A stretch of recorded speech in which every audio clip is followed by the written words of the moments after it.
All right. Hello, everyone. Good morning, good afternoon, good evening to those that are watching this recording. We wish you well. We hope this finds you well. We're back at it again today. I'm Chris Gill, as part of Come Cloud with us. I've got my co-host here, Abdul Kazi from Toronto. And today's featured guest is none other than Gizzelle. So, Gizzelle, if you don't mind, please introduce yourself. Tell us a little bit about you and tell our viewers why you're here, please. Yeah, definitely. Hello, everyone. I'm Gizzelle, and thank you so much for joining us this afternoon, morning, evening, wherever it is where you are. I am a creator. And one of the things that I create with is Power Platform, specifically Power Automate. And one of the things that I really kind of discovered around it is my history as a salesperson is I like inventing things and making things where they've never happened before. So whether it's taking down the curtains in my house and turning them into a dress, or whether it's painting a beautiful piece of art or writing a song, everything can be an artistic medium. And I think that Power Platform and Power Automate is also an artistic medium that allows you to create magical things. So I started diving into that about a year and a half ago and have really kind of embraced the whole citizen developer world. And I'm trying to bring everyone in my industry along with me. Awesome. That's fantastic. And I love that touch with it. I was kind of curious. I'm like, again, this whole idea of citizen developer. It's like, I think that's still kind of growing. But I'm curious, like, your thoughts on, how others are embracing that in the community. Definitely. Well, so a really interesting portion of it, like I mentioned, I've come from a history of sales. So from the time that I was a kid, my dad used to have his friends come over and be like, "We have an old canoe in the backyard. Like, convince the next people that come into our house to take it over, take it back with them because I don't want to drag it to the dump." So, like, I would always try to convince people of things, just as Mhm. always. My first job was at a donut shop selling donuts. Then sold apartments at like a property management company. I worked for 4 years at Nordstrom selling clothes. So didn't really come from the traditional IT developer background, but I've always been curious about technology. So it was one of those things where when I started working in the tech industry and started developing things and learning about Power Platform, that's really where my sales skills had to come to full force. Because being somebody who wasn't a developer, who wasn't in IT, that was making things, I had to convince people that it was okay for us to do this and okay to use that and the value and the benefit. And then convince all the other people within our organization that this was something cool and exciting that they should care about. And like I personally now have helped over 200 people write their first ever Power Automate script and get that going because I get so passionate and excited about it that I tell them about it. And I think that coming from that non-traditional background of sales has given me the ability and expertise to get others excited about it and bring them on board to be passionate and just as passionate around Power Platform, what Power Automate can do for them, as if they would have discovered it themselves. Great answer. I love it. I love it. I love it. Um, Abdul, do you have any questions for Giselle at this point? Any thoughts? Yeah. So I I know guess you coming do. from a That was sales a silly background, question. that's going to be quite challenging coming into Power Platforming and into IT and technical, right? So talk about that journey because a lot of people want to transition there. So what are the challenges and any advice for the people who want to go there? Definitely. So one of the things that I discovered is I almost feel like I have an allergic reaction to manual processes. Like I really hate wasting time. And so when I was working in my role, my pure sales role, there's a lot of manual things I had to do on a regular basis, like input customer contact information into the CRM, or track the number of meetings I have, or remind myself of the follow-up activities that I was supposed to be doing. So I had notebooks and post-it notes and everything, and all this to try to remember to put these things in centralized places so our management had visibility of it, but was never really great at it. Like most people, salespeople are like, we go and do the thing and we don't actually follow up and do all the data entry and things, because that's not really where our expertise and skill set is.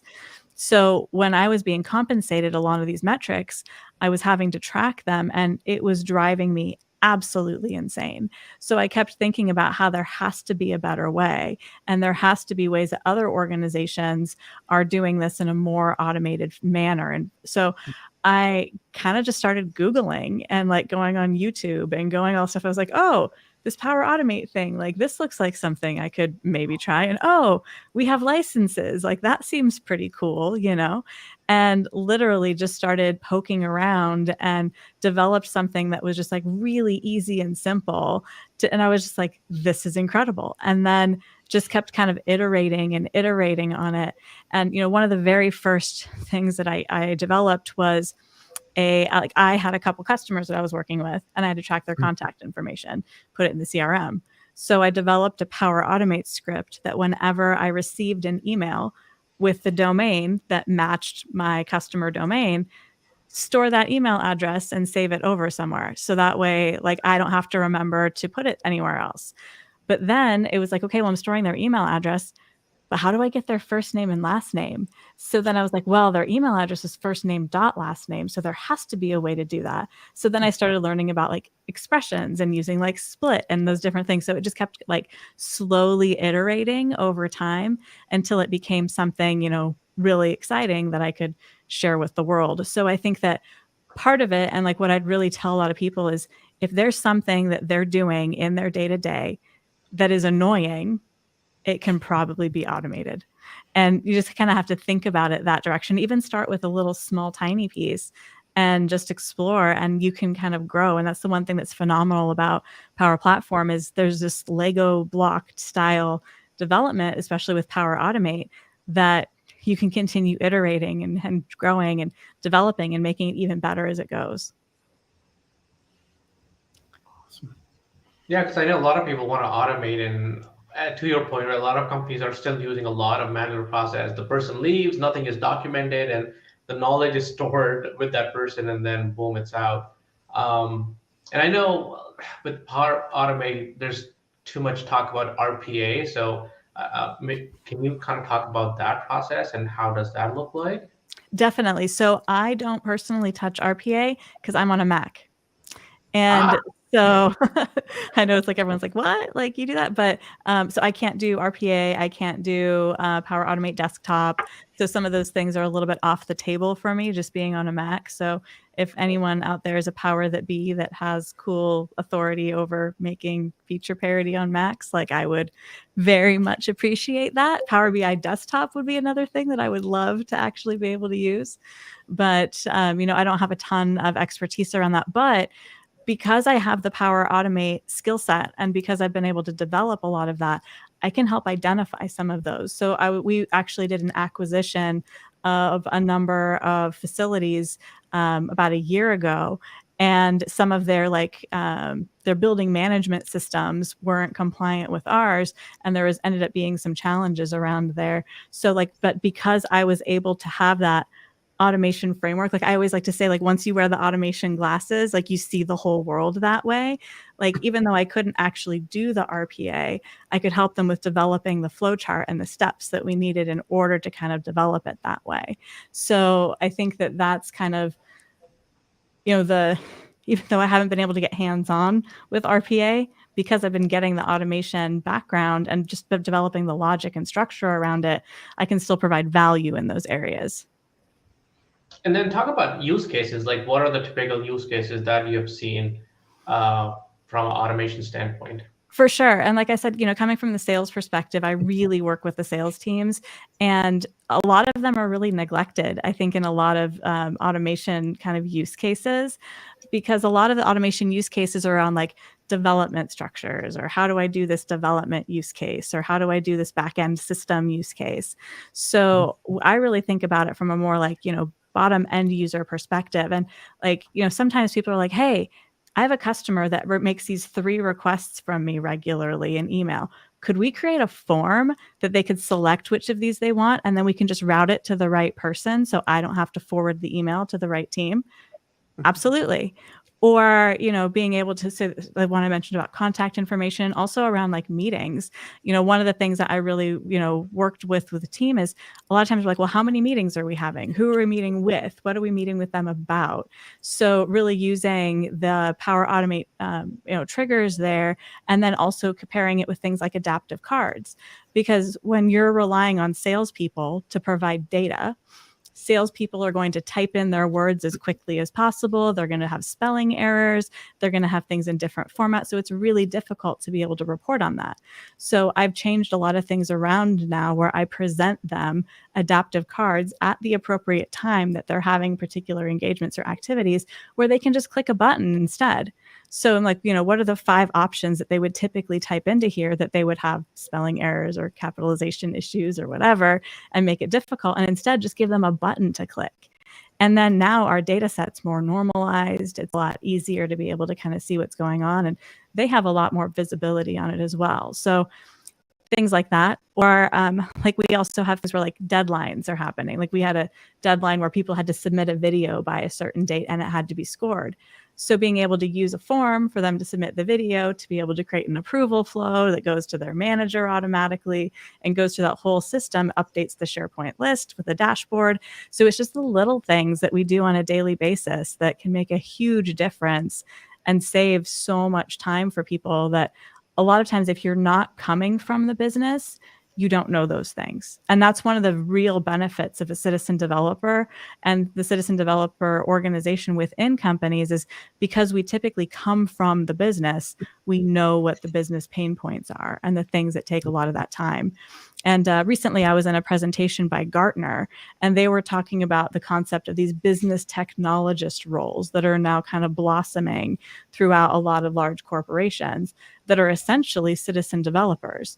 They're people that come from the business, but have a familiarity with these technology tools that can kind of really elevate and help with more like rapid solution development that don't go through the IT channels, because they might not have all the particular use cases or all the requirements that these teams need. So that business technologist is almost like a go-between, I think, between the departments, but comes from the business itself.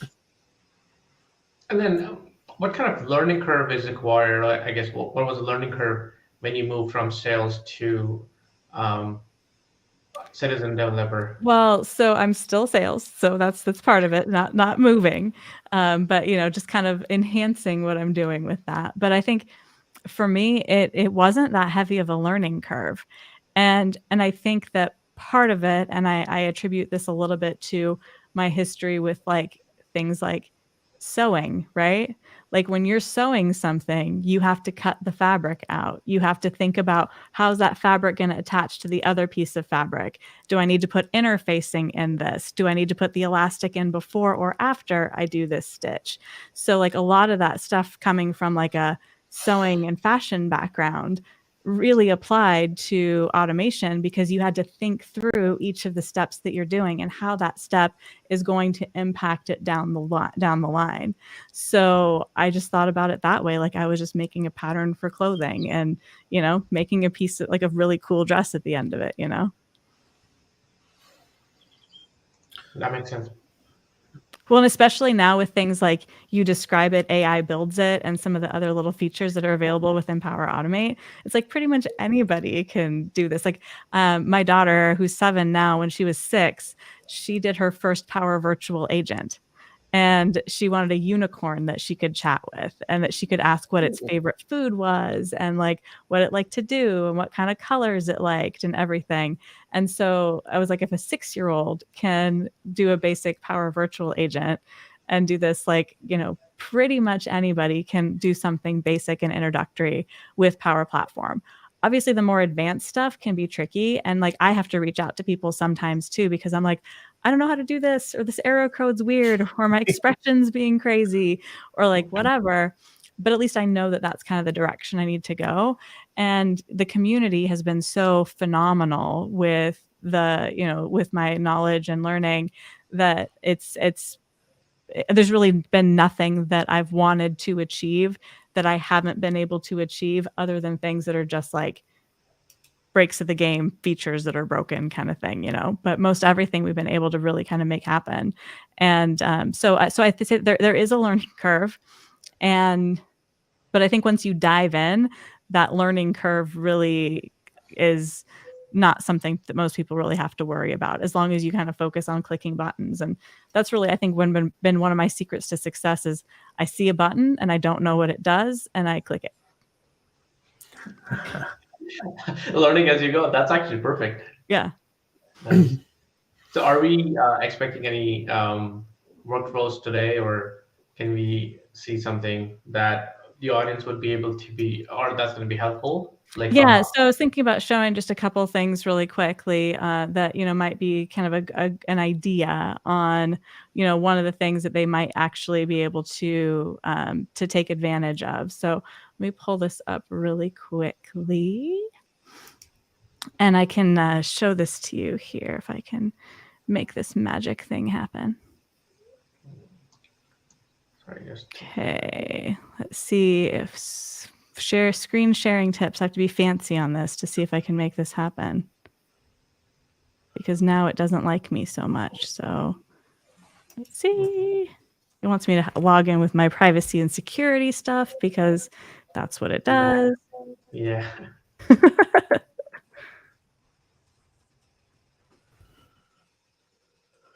Oh, let's see. If it doesn't work, then we might have to figure something else out here. Yeah, it says I need an administrative thing. So unfortunately, I can't do that at this moment on this. So let's see if I can figure out something else.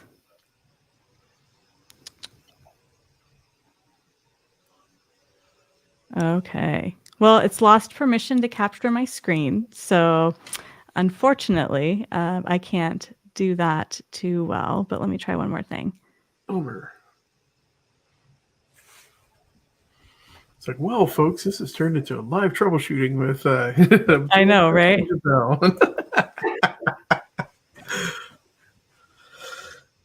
And that's okay too. Yeah. Well, like I have lots of great stories, so we can make that happen. And I'm always curious, if this doesn't work, I'm definitely the curious cat, and I'd love to ask a question around, like, a little bit more about your learning path. And, you said you had reached out to other folks, but it's like talk to us about like one of the favorite apps that maybe you built, aside from any other. Yeah, and that's kind of one of the ones I was going to kind of show on this, and we can kind of take, but if it's not working, we can talk through it a little bit. So, one of the things that I really kind of came across was we did a lot of in sales, we do a lot of prospecting events, right? So reaching out to customers and trying to just bring more opportunities in, bring more business to the company. So twice a year, we would have these days where we would just do that all day.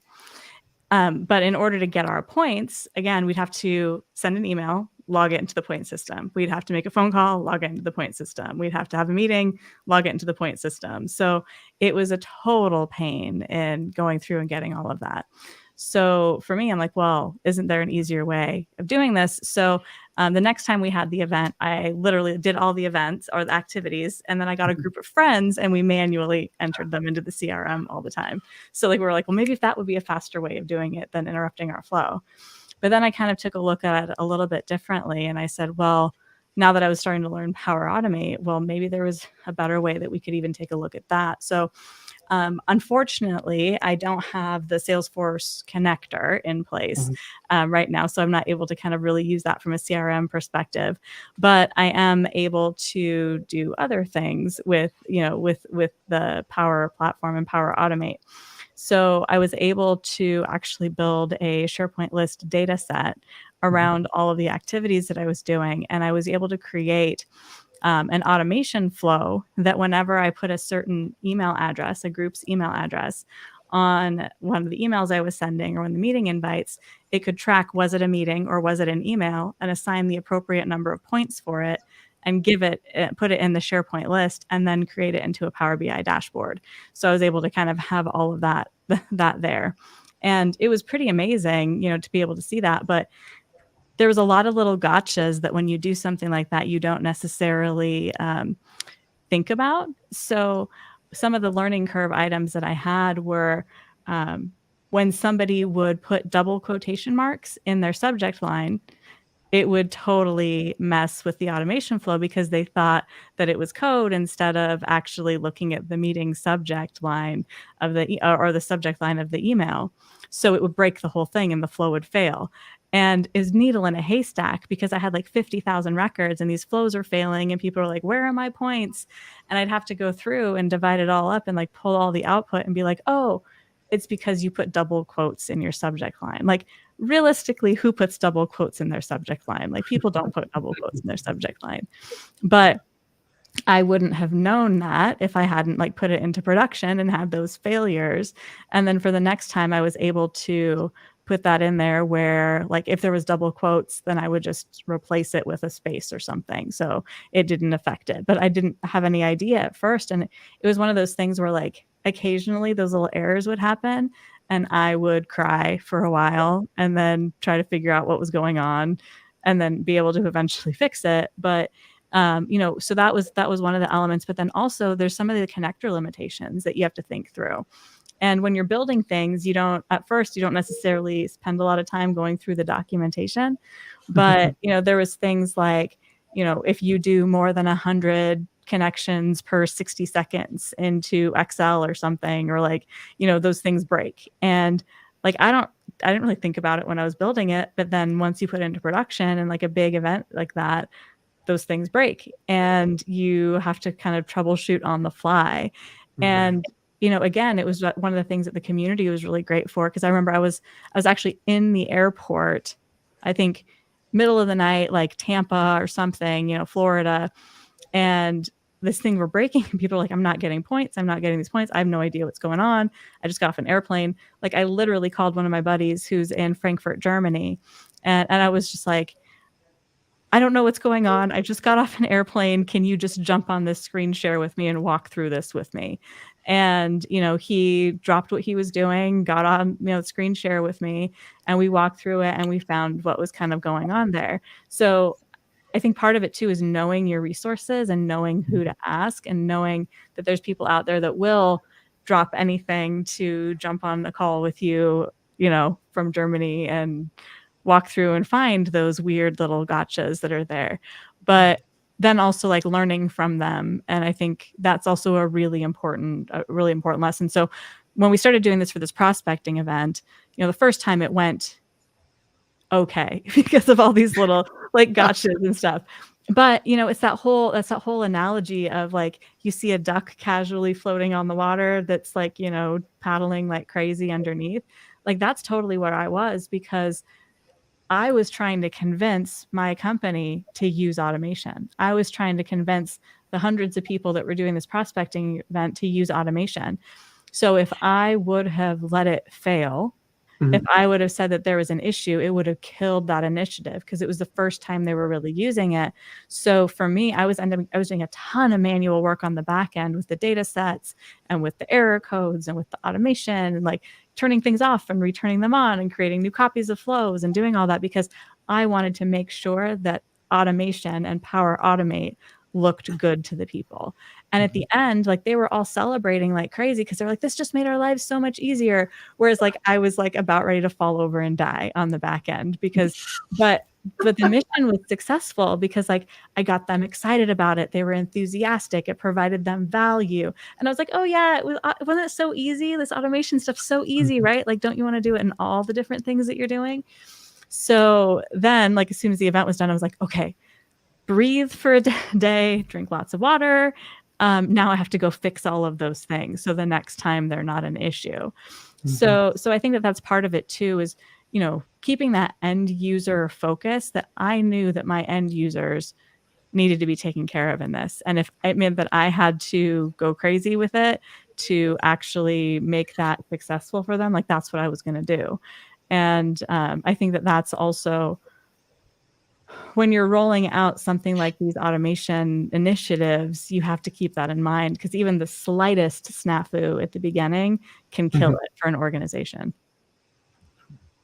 And how did you, I guess, address the communication challenge, right? Because some people might not be willing to learn or go with the automation. And like, hey, I don't want to learn new things, you know. So talk about that challenge.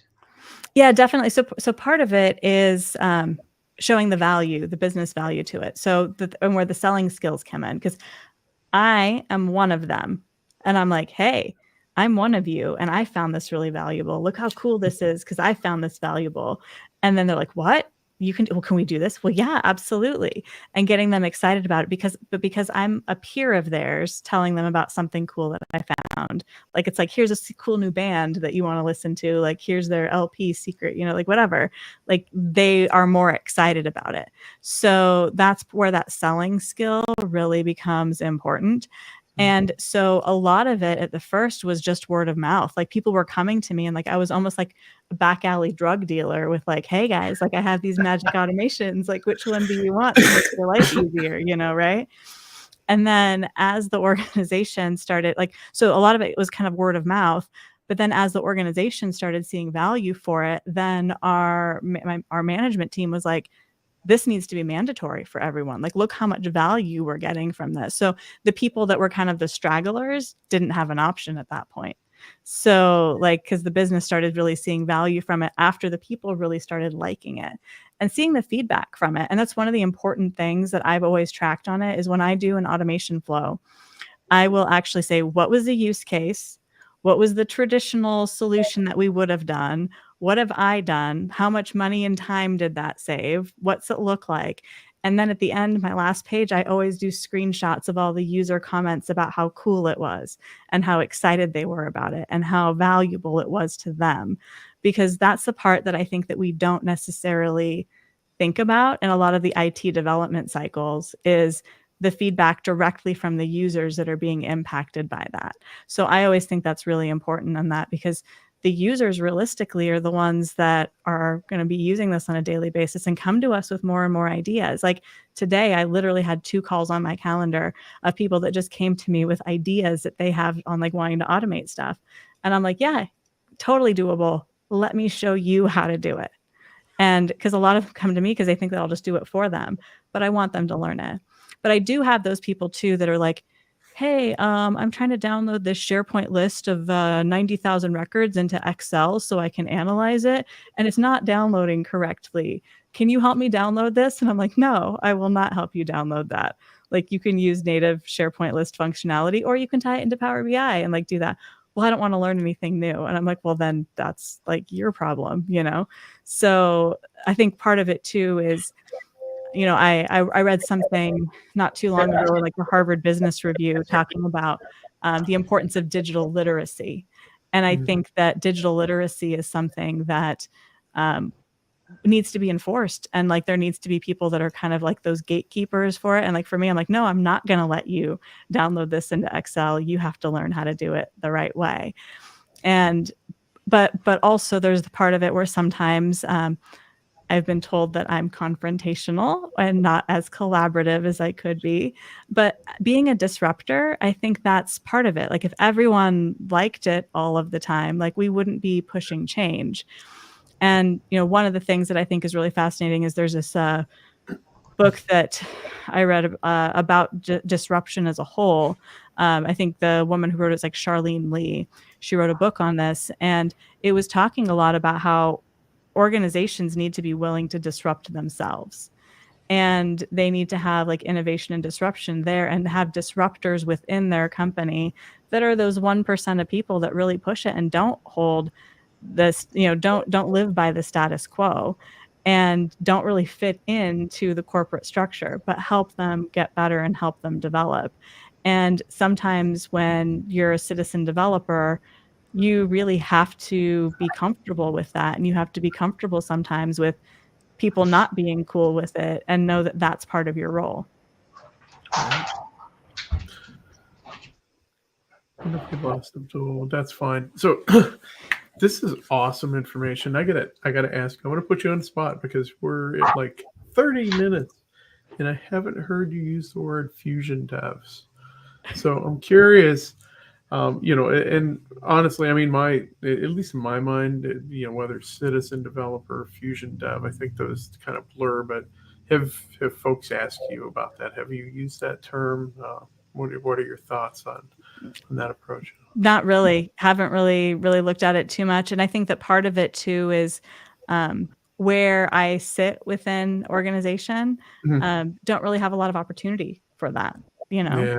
And so I think that that's part of it. Like there's sometimes like I'll ask for connectors or ask for permissions and stuff. And, it's interesting with a salesperson, kind of coming from that perspective. And ultimately I would say that, the fact that I've been able to achieve and have the impact in everything that I've had so far is a real testament to, the support and leadership and everything that I have and how willing they are to be flexible. But it's also a shift for an organization to say, hey, somebody that's a quota bearing headcount has the ability to develop business systems and processes and tools. Like, it takes a mind shift from companies to be able to kind of really look at that as well.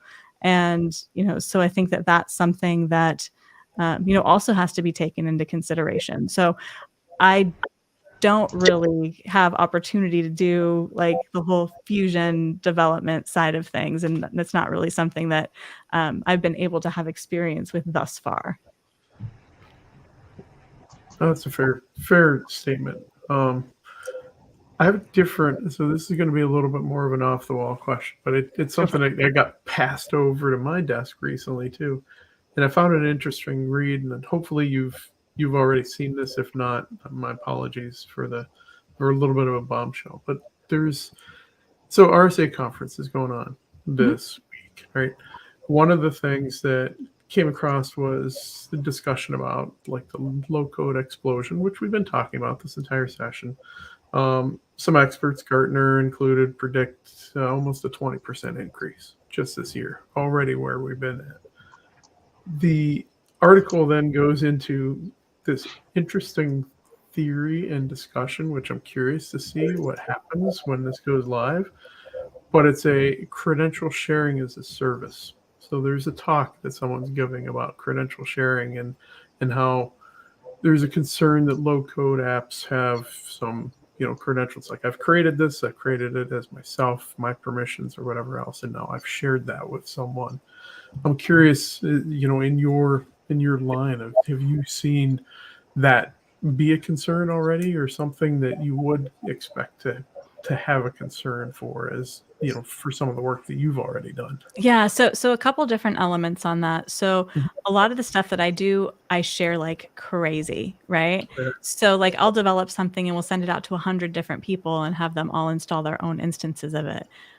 But when you upload it into their instance of Power Automate, the credentials don't carry over. They have to re-authenticate with their own credentials or create their own connectors in order for that to work. So that's part of it, is like I've never Right. been able to really like successfully share credentials. Like I've even tried co-ownership on something where it's like I could run something as somebody else, and like that doesn't even really work on that. So so that's one of the things that a little bit like not as worried about. But one of the things that we do take to heart is the concept of like environments, right? And service accounts and things. So like if I'm creating something for me, I'll create it in the personal productivity environment and kind of play around with it. Or if I'm just like doing testing things around or playing around with things or learning, I'll do it there. But if I'm going to have something where a number of people are using it, like we install it in an environment that has different permissions and, different connector authority and, everything there. So really making sure that we have that governance in place a little bit. And I think that that's something that organizations need to keep in mind, because you can do some crazy stuff. Like one of the things that I built early on was creating like a SharePoint list of potential tweets, right? And then being able to kind of schedule those out to send the tweets. And then like my head coming from like all the things that I'm learning, I'm like, wait, if I'm creating a SharePoint list that's tweeting out content, technically that's internal content being sent externally automatically, like no matter what it is, right? And so I put a terminate step in it before the tweet thing because I was like, okay, this is risky. I'm putting this terminate step in. And now I'm sending it to my buddies in IT saying, hey, I built this. I have this term.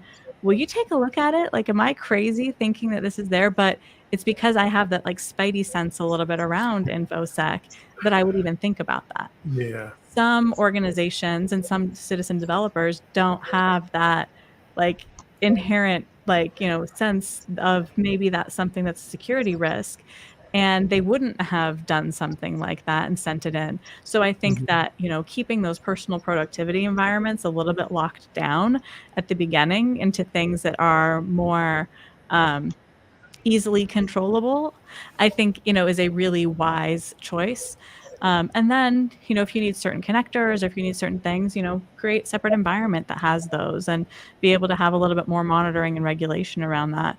And there's also things too, like creating service accounts. Like, a lot of times if you have an automation flow that's really critical to the business and it's running in somebody's personal productivity environment on their personal account and something happens, it's like that's not a great situation to be in. So I do strongly believe that there needs to be an element of security and governance around this. And even as a citizen developer, I'm pro putting some security and governance around a lot of it, as long as there's still flexibility and freedom to do the things that we want to do. But there was a conference, Exploit Con, a couple months ago I actually spoke at, and I spoke on a session, and I said, whole room of IT directors, and I was like, okay, how many of you have people that are citizen developers in your organization? And they're like, we don't know. And I was like, okay, well, I absolutely promise you that people are doing this. So how many of you have thought about security and governance around this and what people can do? Because they have a Microsoft E3 license, they have Power Automate, and they can do these things. And like, you could just see the faces like go white in the room because none of them had thought about that as a security risk for their organization. So I think that that's also something that's the responsibility of a lot of citizen developers and a lot of people to bring these things up, because if we create a risk for the company's going to shut down citizen development. So we have to be security minded, and we have to help and work in partnership with IT teams so we can make sure that we are still able to do the things that we want to do successfully within the organization and keep organizational assets protected. That's a valid point. So, and kind of follow up on that, I guess governance is going to be important because of the shadow IT, right? So is there a specific framework that citizen developers should follow, or is there one? I think it really depends on the organization. I think that there's not a particular framework, and like, I am somebody who is meticulous in all things. So even before I started thinking about this, I started like documenting my flows and like why I'm doing this and how it works and what connectors are in place and like all that stuff. And then I would send copies of it to my IT counterparts and be like, hey, just so you guys have this in case something happens. And here's a copy of the zip file. And here's, those things that are kind of there. So there is a real element of shadow IT that like I am completely part of. But I also try to say, here, let me teach you, let's learn, let's work together on it. And I think that that's one of the things that I think there's been this whole IT versus business versus citizen developer thing. I think if everyone just realized if we talked to each other and supported each other and worked together, like none of these problems would be a thing, because it wouldn't be shadow IT. It would be collaboration and support and creativity, and problem solving. And I think that that's really where I hope a lot of this can get to, is to bridge some of that. So, because realistically, if the IT teams have business requirements that a lot of times they don't get really clearly from the business, it's going to make what the IT teams are working on more effective, and the people will be more excited about it. So the people will be excited about the stuff coming from IT. IT will feel appreciated because the people actually like the stuff, and like, kind of have this more symbiotic relationship. And I think that, citizen development actually facilitates that because it creates these people that do understand both of that and kind of bridge those conversations. And where do you see the citizens developer sitting under an organization like it under IT, or does it have to be IT, or could be any business unit? So I personally, like, if I my dream world, I'd say that every business unit needs their own citizen developer. Hmm. Okay, Because it's interesting. like, that because it's somebody that comes from the business, understands the business challenges, has that relationship. Like, there's been a couple times where, like, IT organizations have been like, come work for the IT organization because you're doing all this stuff. The second I cross that line and work for IT, I'm no longer one of them. If I Mhm. call the salespeople and I'm like, hey guys, like, there's this really cool new thing, it's like, well, you're IT. You're not one of us anymore, And I think until a lot of those barriers get broken down and, like, people understand it, I think it's really important for advocacy and, like, evangelization to have somebody in the business that can be that advocate, be that champion for IT and for automation within the business unit. Which is tricky because it's like, Right. okay, it makes it a little bit different, different skill set, different thing, and, you're always gonna be straddling a couple worlds there for sure. Right. And then, do you see this becoming a full-time role, or this is pretty much going to be a partial or part-time, or what, like, No idea, no idea, and I think for me too, it's like it's an aspect of some of the things that I love to do, but, like, there's also other things, like, if I did nothing but Power Automate all day long, I would probably go out of my mind, right? As cool as it is, like, I also wanna make fun music videos, and I also wanna go and talk to customers, and I also want to, go out into the world and, and talk about technology, and I think that, one of the things that you have to look at is, I think citizen development can come from anywhere, and it can come from somebody that's passionate about it. That's just like a part of their job. And it's just like, oh, I'm going to throw this automation flow together really quickly, and, I was talking to one of my friends, and she would send an email out to a group of people every Friday at 2 o'clock to tell them, have a good weekend. And so I was like, you can automate that. And she's like, yeah, you're right. Let me figure out how to do it myself. And she did it. And she was so excited that she automated this thing to send out to her friends like every Friday at 2 o'clock that told them to have a good weekend. And, like, just the pride that came from that, was so exciting to really see, and how, like, these tools can be like anybody. And even just the smallest thing like that can get somebody excited about what the possibilities of Power Platform can do for them. That's awesome. All right. So you said a word, capabilities. Let's. I know you've got some tricks up your sleeves. Talk about some of the, like. Tell us maybe a hidden capability that no other folks might not know about. Some triggers, something that you've used in the past. That you're like, oh, this is really cool. Maybe somebody else just hasn't seen it yet. Well, so some of my flows are like giant spaghetti messes that are absolutely crazy, right? So, and I use so many variables, like everything in the world is crazy variables, but it starts ending up getting just like really, really complicated. And then, so one of the things that I have about 200 people that have this spaghetti tangle flow installed currently, right? Feeding this data into a SharePoint list. And from there, I need to be able to take action based on those things. And, so it was one of those pieces where, originally when I designed the flow, I'm like, okay, so we're collecting all this data and then taking action on it. But then when I realized I couldn't centrally manage it or change it, or 200, if I made a change, I had to go change it for 200 different people, which is absolutely insane, because there's not a way as an administrator to really easily go in and edit other people's automation flows. So part of it is I was able to kind of create some triggers based on, okay, so 200 people feeding this into a SharePoint list, and then create a whole series of things of when an item is created, being able to do something from a centralized perspective. So all 200 people are still affected, and those 200 people, based on who created that item, I can take different actions and different steps, but that's still a centralized, centrally managed next step and action item on that. So I think part of it is for people to really think about that long-term management perspective of it, because you could build a flow that does all of the things that you need it to do, but then if you have to go on later and actually change it, it's absolutely a pain.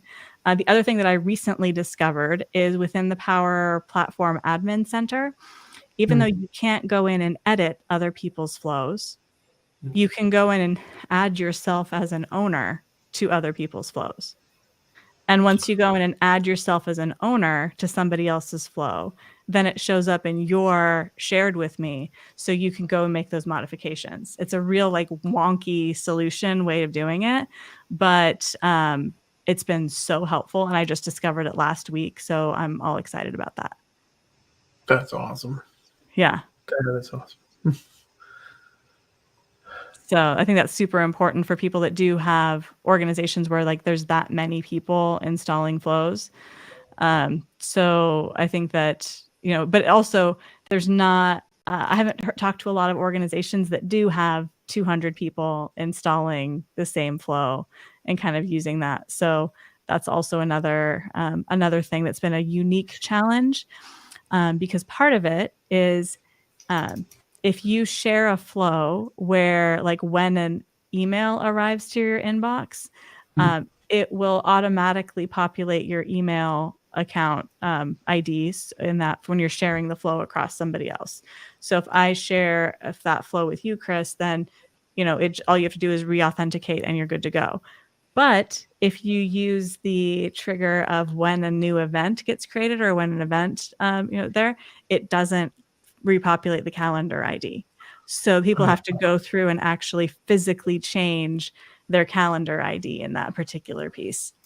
So that's something that I've brought up to the powers that be, because it's a pain in the butt. But it's one of those things that like until you use those types of connectors, you don't know those little gotchas that are kind of available there. Got it. And then you kind of talk about the flow. So what kind of tools are you using for the flow design? These are the built-in tools, or are you using any third-party tools?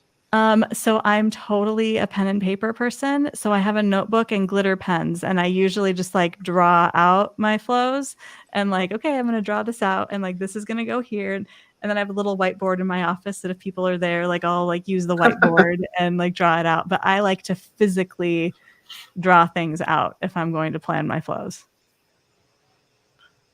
That's awesome. Yeah. So I have a lot of like little sketches of like boxes with little like arms coming off of them. And like, this is going to happen. And then this is going to happen. And then I think part of it too is like my next adventure is looking into things like child flows and solutions and some of those pieces. Because I think that some of the stuff I'm doing would definitely benefit from that. But I think right now, and this is something that I think a lot of organizations need to think through as well, is like, I've developed all this stuff as a citizen developer, but there's a certain amount of work that's required to keep the lights on with all of those things.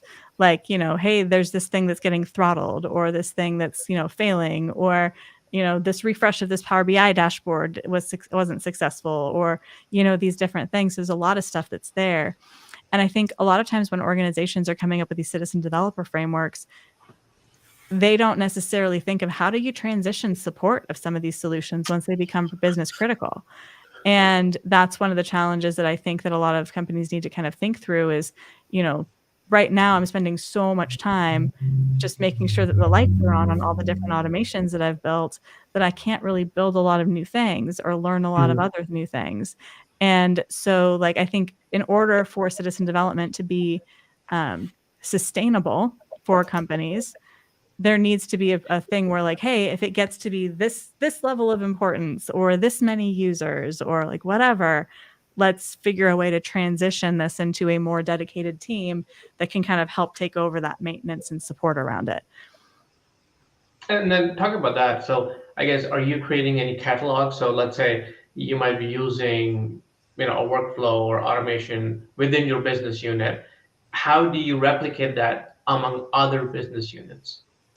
go sell it to them and go talk to them about it, and word of mouth. And like, that's totally like, I was in Amsterdam last week. Yeah, last week I was in Amsterdam, and one of the sales directors there, who I've never met before in my life, right, comes up to me and he's just like, "You're the girl that made that thing." And I'm just like, yeah, yeah, I make lots of things, you know? And he's just like, "Yeah, this other person on the team was telling me about it and it was so cool. Can we have something like that?" Mhm. And so like, that's really kind of how it spreads, is when you actually create something valuable, people want to tell other people about it, and people want to show other people about it. And Right. like, that's kind of where that really comes from, is so now I have a ton of other business units coming to me all the time saying like, "Hey, we heard you're the girl that can do the thing. Like, can you help us with doing this thing?" You know? And it's always super fun for me. And I don't know if you've seen the Netflix show The Queen's Gambit or whatever. And like, you know, so this girl plays chess and she lays in bed and she envisions all these chess pieces moving around, and like how they, like, I feel like that way with our automate flows. Like, I'm sitting there in bed going like, okay, this step here and this trigger goes here and this step goes here. But legitimately, like, I'll wake up at 2 or 3 in the morning and I'll just be like, I know how to solve this problem I'm having, and like run down to my computer and go for it. But I think that that's, with the other business unit aspect of it too, another really key part is being available for those citizen developers when they're learning and they're trying things out for the first time. You know, like, I was somebody that quickly dove into like Twitter for asking for help, or like Microsoft Community for asking for help. But a lot of people are nervous to make those external connections. So, like, for me, because I'm the person that was kind of running through all this, I would get people reaching out to me 3 in the morning. You know, they'd be like, "I tried to write this automation thing and now it like exploded, and you're the person I can fix it for us." And I'm like, "Hello, who are you? Like, it's 3 in the morning. I've never talked to you before." But it's really important to have people there supporting the people that are experimenting and trying, because if they don't feel like they have someone there to help them, they're Mhm. not going to take the risk. So I think that that's also something, is like, to help them come over that learning curve, is like, you know, you're more willing to ride a bike the first time if, you know that your parents there holding the back seat a little bit, making sure that you're okay, before you take off. So I think that this is the same thing with a lot of these tools, is people want to use them, people are excited about them, just providing them a little extra love and support so they're willing to give it a shot. Awesome. And then is there like a training or that's something people can do? I know PMI has a course, but I don't know how relevant is that for citizen developers. I think for me, like, it was just experimentation. Like, I think some people like to take courses, but so many of the courses are like, if you want to do this particular use case, then you follow this particular thing. Like, I'm much more, what's my crazy idea that I have? And like, how do I make that crazy idea come to life? So I'm passionate about it. And I was reading this book on innovation recently, which was phenomenal. And it was talking a lot about like the mindset of people who are innovators and like innovation throughout history. And they were talking about Bell Labs and, how incredible that it was in like, inventing the transistor and a lot of like the Mhm. modern technologies that we use on a regular basis. And they were saying that there's really 3 key elements for innovation. It's the crazy idea person, it's the let's build it and test it out person, and then there's the let's productize and market it person, right? And I think that with citizen development, like, you kind of have to blend those things together a little bit, because you don't have those clearly defined roles. But part of it is, they say, if any one of those roles starts lessening, like Bell Labs, for example, they lost their crazy idea people, then the innovation journey fails as well. So I think that that's kind of where you can sit and develop and learn all day, but if you don't have the idea that spurs the passion behind it, like, that's going to be a much harder journey for people.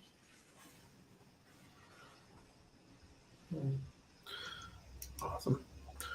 I paused for a second, so I did have a different question. I know I always come up with the off the wall questions, but If it's asking what my favorite Buffy the Vampire Slayer episode is, completely the musical episode. Yes. Thank you. You probably just made like everybody in this house. We were just watching that earlier this week. Not even kidding. It's I can totally sing all the songs if we need to. So yes.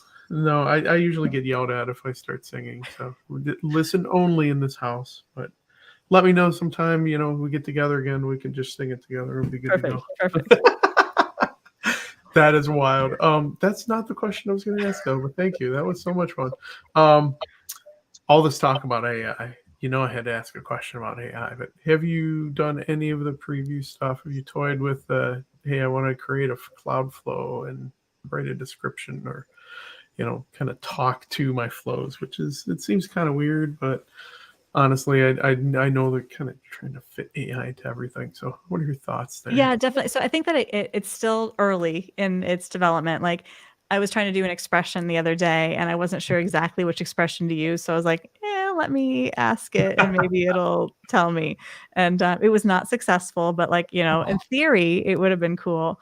But one of the things that I really love the AI solutions and stuff for, and like even with AI Builder is like, global team, dozens and dozens of languages, right? AI Builder has some really cool language translation services that are available in there. And like so many companies spend so much money having their content translated. And being able to have something that's not just a dictionary translation, but AI based translation can save organizations so much time and money if they actually start taking advantage of that correctly. So that's a part that I'm really excited about diving into really quickly and kind of seeing like what can be done there from that perspective. Very, very excited about it. And then like I think I mentioned earlier, the whole like you describe it, AI builds it thing. Like I love that for the people that are just brand new to stuff, because it's like it's think it's a little scary. Or even today I was actually talking with one of my friends who she just got an idea where she wants to develop an app and she's never developed an app before in her life, right? And so she's an artist, so she's like drawing out these wireframes and I was like, wait, have you seen in Power Apps where you can like take a picture of it and it automatically, so like I literally pulled up the video on YouTube and I was like, watch this little flower shop and like how they take a picture and translate it into that. So it's like for those people that are diving in, it's really exciting because it shows how accessible some of this stuff is. And it might not be great, it might not be perfect to kind of start out, but it's exciting enough that people are like, oh, like this isn't really that hard, or this is something that I can actually do. So I think that it's really beneficial there. And I'm really excited to see where it's going to go from here, because I think that there's so much potential there if it's done right. But done right is the key secret. And a lot of people say, hey, AI is going to take my job away or like whatever. But like realistically, no. I think what AI is going to do is create a whole new job field and a whole new industry of people that know how to interact effectively with AI and utilize that AI. That's a great answer. Thank you. Yeah. But of course, I'm also very curious to see like where all like the high school kids are using AI to write like love notes to each other, and like how like it's going to up everyone's dating game. Like, look at this love note that I got. Well, look at this love note that's handwritten. It's like I was playing around with those for Valentine's Day, and there was some pretty interesting outputs from those. So yeah, there really are, and even I know from a mentoring thing that I do on the side. It's been interesting to hear, high schoolers anywhere from 9th through 12th grade saying, yeah, we toyed with this. We tried to see if we could, write one of our papers or something else, but we didn't really like the outcome. Like it wasn't in my, wasn't my approach. So somebody's going to know or whatever. So at least that's sort of going on too. But I think go ahead. One of my friends has a daughter who's in college, early college, and her instructor has said that utilizing the solutions is against, the class policy or whatever.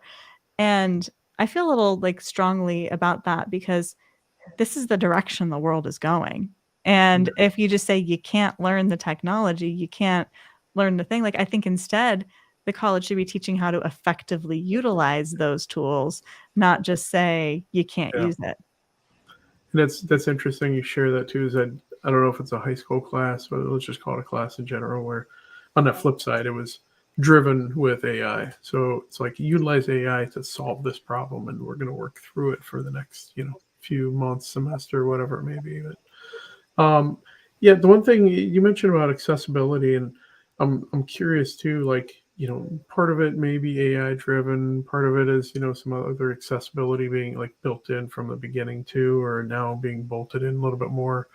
But I know there's going to be this mad rush. I think it's already started from now until it's like 2025, where, there's this huge push to say everything has to be accessible. And I'm kind of excited honestly to see where that goes and how it really addresses some of the shortcomings, I think, with a lot of the tech now that we have. So Yeah, also though, I feel like technology is one of the great equalizers, and I think that that's one of the things that we need to be really appreciative. So I have Ehlers-Danlos syndrome and I dislocate all the time, right? So yeah. there's days that I can't walk. There's days that like my fingers will dislocate. There's days like all of that stuff doesn't work.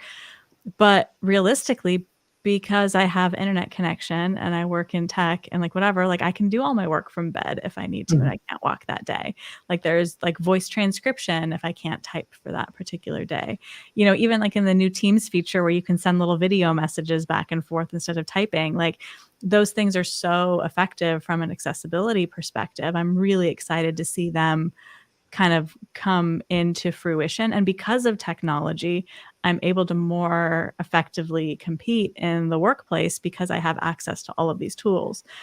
But also, I feel like we still struggle as an industry really hiring people with accessibility or with ability challenges and creating healthy environments for them. Like so many organizations are like, we need to hire people that are neurodiverse. Then you hire them, but then the manager doesn't have the skill set to support or understand how that neurodiversity works. Yeah. And it ends up creating an unhealthy environment for both the manager and for the employee. So I think that we're starting down the path of the journey, and I'm so appreciative for technology for making it easier for people, but I think there's still a lot of work to be done. Yeah, I couldn't agree more. Abdul, any other questions? Any thoughts? I know it's been quiet from our folks tuning in, but we thank you all for hopping in. Yeah, no question for me. This was really informative for me because I learned quite a bit. I'll be honest, this is a very new topic for me. So, but yeah, definitely good discussion. Hang out with salespeople more is what you need to do. Like that's like the ultimate takeaway is get the salespeople on your side, and then like everything you want to accomplish can be accomplished. Yeah. I would recommend just hang out with Gizzelle first, and then hang out with salespeople. You can hang out with me anytime. Like you I get both sides of the puzzle here. But this has been awesome. Thank you all for tuning in. Gizzelle, thank you for this engaging conversation. We really appreciate it. Appreciate the stories, the insights, and how you get stuff done. So you're awesome. Keep doing the good work. Keep spreading the love to the community. And until next time, we'll see you all. So thank you, and take care, everyone. Absolutely. Bye.